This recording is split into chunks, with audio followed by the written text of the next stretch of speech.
Hello, my name is Chad Clifton, and today I have for you Creation. Creation is a first-person shooter where you select elements to shoot at planet cores and create new planets.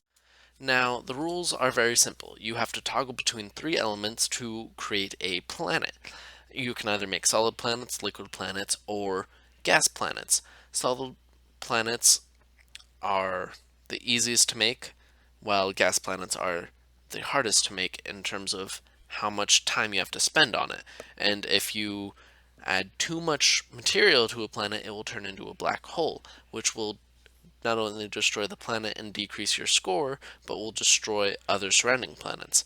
Now, dark matter will constantly be present. It will spawn in off the sides of the screens and slowly deplete the material in a planet. Now, if it destroys any planets, then that will decrease your score. Though the player can shoot the antimatter to destroy it, and that has the chance to spawn a power up. Now, the decisions a player is going to be making is which element are they going to be using at any given time, and what planet do they want to make. Now, this is important because A, solid planets are the easiest to make but net you the lowest score, while gas planets take the longest amount of time to make but net you the highest score. Now, liquid planets being in the middle get you an average score, but they are less susceptible to antimatter, whereas solid planets are the most susceptible to antimatter. As you can see on the right side, the right diagram, antimatter plus a solid planet equals the most reduction, whereas antimatter plus water planets nets you the minimal amount of reduction. And gas planets is somewhere in between.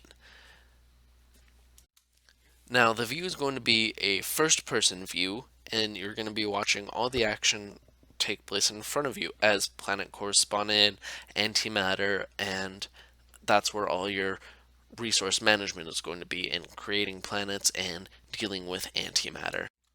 Now, the difference between this game and other games like The Legend of Zelda Ocarina of Time or the Kingdom Hearts 2 Christmas minigame is that unlike either of these, there isn't a time limit, and you're only going to be done once so many planets have been destroyed. Otherwise, it will continuously go.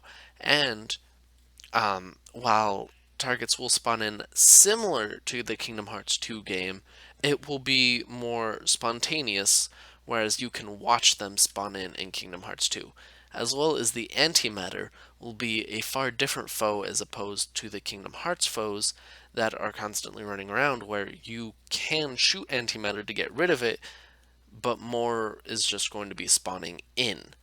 And unlike The Legend of Zelda, there isn't a time limit, and there isn't an emphasis on precision aiming so much as there is in The Legend of Zelda.